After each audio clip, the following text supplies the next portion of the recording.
Hi guys, welcome to Anu vlogs. ఈరోజు vlog ఏంటి అంటే నాటుకోడి కర్రీ అనమాట.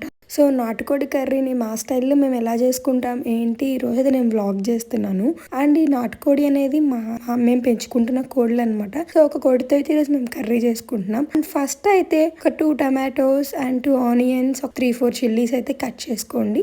అండ్ కట్ చేసుకున్న తర్వాత అయితే ఫస్ట్ అయితే నాటుకోడిని అయితే కట్ చేయించామన్నమాట మేము చికెన్ షాప్ కి తీసుకెళ్ళి. సో ఆ కట్ చేయించిన దాన్ని అయితే క్లీన్ చేసుకోవాలి. సో ఫస్ట్ అయితే బ్లడ్ అలా అయితే ఉందన్నమాట. ఒక 2-3 టైమ్స్ అయితే క్లీన్ చేసుకున్న తర్వాత అండ్ ఒక 2-3 టైమ్స్ క్లీన్ చేసుకోవాలి. ఈ చికెన్ అనేది బాగా బ్లడ్ పోయేంత వరకు సో క్లీన్ చేసుకోవాలి. అండ్ నెక్స్ట్ అయితే మళ్ళీ వాటర్ తీసుకొని ఒక 2-3 స్పూన్స్ అయితే పసుపు తీసుకొని కూడా దాంట్లో చికెన్ వేసి క్లీన్ చేసుకోవాలన్నమాట. సో ఇలా క్లీన్ చేసుకున్న తర్వాత అయితే అండ్ నెక్స్ట్ అయితే ఏంటంటే మనం కర్రీ చేసుకునే ప్రాసెస్ అయితే ఫస్ట్ అయితే మనం ఒక కుక్కర్ లో చేసుకుంటున్నాం ఈ రోజు కర్రీ మేమైతే. సో కుక్కర్ పెట్టుకొని అండ్ కొంచెం హీట్ అయిన తర్వాత మేమైతే ఒక 4-5 స్పూన్స్ అయితే ఆయిల్ వేసుకోవాలి. సో ఆయిల్ హీట్ అయిన తర్వాత మసాలాకు కావాల్సిన లవంగాలు కానీ, దాల్చిన చెక్క కానీ, సో యాలుక్కాయలు అలా వేసుకున్న తర్వాత సో అవి కూడా ఫ్రై అయిన తర్వాత అయితే నేనైతే ఇందాక కట్ చేసి పెట్టుకున్న టమాటా కానీ, ఆనియన్స్ కానీ, చిల్లీస్ కానీ అన్ని వేసుకోవాలి. సో కొంచెం అయితే కుక్ అవుతూ ఉండాలన్నమాట. ఒక 5-10 మినిట్స్ కుక్ అయిన తర్వాత అయితే సో నేనైతే ఒక 2 స్పూన్స్ అల్లం వెల్లుల్లి పేస్ట్ కూడా వేసుకున్నాను. సో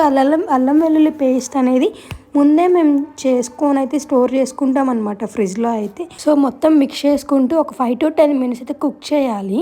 నెక్స్ట్ అయితే కరివేపాకు వేసుకోవాలన్నమాట. సో ఆ కరివేపాకు ఫ్లేవర్ అనేది చాలా బాగుండిద్ది కదా. సో మేమైతే ఎక్కువ తింటాం, కరివేపాకు అనేది చాలా లైక్ చేస్తాము. అండ్ బాగా మిక్స్ చేసుకోవాలి. అల్లం వెల్లుల్లి పేస్ట్ పచ్చిగా ఉంది కదా, సో అది మొత్తం బాగా కుక్ అయ్యేలాగా అయితే చేసుకోవాలన్నమాట. అండ్ నెక్స్ట్ ఏంటి అంటే ఇందాక మనం క్లీన్ చేసుకొని పెట్టుకున్న చికెన్ పీసెస్ ఉన్నాయి కదా, సో ఆ పీసెస్ అన్ని వేసుకోవాలన్నమాట కుక్కర్లో. అండ్ ఇదైతే వేసుకున్న తర్వాత అయితే అండ్ కొంచెం అయితే ఒక 2-3 స్పూన్స్ జస్ట్ ఒక 1 స్పూన్ అయితే పసుపు అండ్ మన టేస్ట్కి సరిపడా సాల్ట్ వేసుకోవాలి. ఇక్కడైతే మేము రాక్ సాల్ట్ వేసుకున్నాం అనమాట. అండ్ నెక్స్ట్ అయితే మన టేస్ట్కి సరిపడా కారం వేసుకోవాలన్నమాట. బాగా కలుపుకోవాలి, బాగా ముక్కలకి పట్టుకునేలాగా మనం మిక్స్ చేసుకోవాలన్నమాట. అండ్ ఇలా బాగా మిక్స్ చేసుకున్న తర్వాత నెక్స్ట్ అయితే మనం గ్రేవీ కావాలి. సో గ్రేవీ కోసం అని చెప్పేసి ఒక ఆనియన్, ఒక టమాటో అలా కట్ చేసుకొని పెట్టుకోవాలన్నమాట. సో ఇప్పుడైతే ఒక చిన్న మిక్సీ జార్ తీసుకొని దానిలో అయితే కట్ చేసుకొని పెట్టుకున్న ఆనియన్స్ కానీ, టమాటా కానీ అండ్ జీడిపప్పు వేసుకొని అది పేస్ట్ పట్టాలన్నమాట. సో ఈ పేస్ట్ వల్ల టేస్ట్ వస్తుంది అండ్ గ్రేవీ కూడా చాలా బాగుంటుంది అనమాట కర్రీలో అయితే. సో అండ్ అదైతే అది కూడా మనం మిక్సీ చేసుకున్నాము. సో మిక్సీ వేసుకున్న తర్వాత ఆ గ్రేవీ కూడా వేసుకున్నాం అనమాట. సో బాగా ముక్కలకి పట్టేటట్టు మనం మిక్స్ చేసుకోవాలి. నెక్స్ట్ అయితే అండ్ మీకు ఎవరికైనా బ్యాక్గ్రౌండ్లో ఏదైనా సాంగ్స్ వినిపిస్తే అవాయిడ్ చేయండి గైస్, ఎందుకంటే ఈరోజు సండే.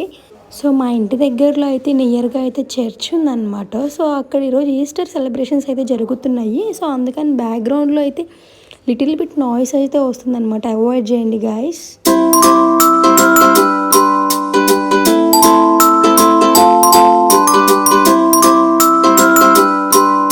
నెక్స్ట్ అయితే మనం ఏంటంటే కోకోనట్ పౌడర్, సో కొబ్బరి పౌడర్ అయితే వేసుకున్నాం అనమాట. ఒక 2-3 స్పూన్స్. సో దీనివల్ల అయితే టేస్ట్ చాలా బాగుంటుంది కర్రీలో అయితే. నెక్స్ట్ అయితే కర్రీ ఉడకాలి కదా, సో ఉడకడానికి 2 గ్లాసెస్ అయితే వాటర్ పోసుకుంటున్నాం అనమాట. సో వాటర్ పోసుకున్న తర్వాత అయితే బాగా మిక్స్ చేసుకోవాలి. బాగా అంతా అయితే ఈవెన్గా మిక్స్ చేసుకోవాలన్నమాట ముక్కలకి పట్టేటట్టు.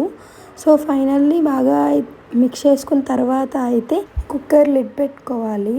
సో కుక్కర్కి లిడ్ పెట్టుకున్న తర్వాత 5-6 విజిల్స్ వచ్చేంత వరకు కుక్కర్ అయితే ఉంచుకోవాలన్నమాట. అండ్ ఆ తర్వాత అయితే మనం స్టవ్ ఆఫ్ చేసి కుక్కర్ కూడా తీసిన తర్వాత సో కర్రీ అయితే ఫైనల్లీ ఇలా వచ్చిందనమాట కుక్ అయిన తర్వాత. నెక్స్ట్ అయితే నేనైతే టేస్ట్ చూస్తున్నాను అనమాట. మా అమ్మ అయితే టేస్ట్ చూడమంది, ఉప్పు కారం అన్ని సరిపోయినాయేమో. సో ఈ క్రెడిట్స్ అన్ని అయితే నాది కాదు, మా అమ్మ అయితే కర్రీ చేసింది, నేనైతే కాదు ఫ్రెండ్స్. సో నెక్స్ట్ అయితే చికెన్ మసాలా పౌడర్ అండ్ కొత్తిమీర వేసుకొని లో ఫ్లేమ్ లో ఒక 10 మినిట్స్ అయితే కుక్ చేసుకున్నాం అనమాట. అండ్ ఫైనల్లీ కర్రీ అయితే రెడీ అయిపోయింది అనమాట. అండ్ మీలో ఎంత మందికి నాటుకోడి అంటే ఇష్టమో నాకు కామెంట్ సెక్షన్ లో కామెంట్ చేయండి. That's it guys. సో మా స్టైల్లో నాటుకోడి పులుసు అయితే ఇది అనమాట. That's it guys. Please subscribe my channel. Thank you for watching. Have a nice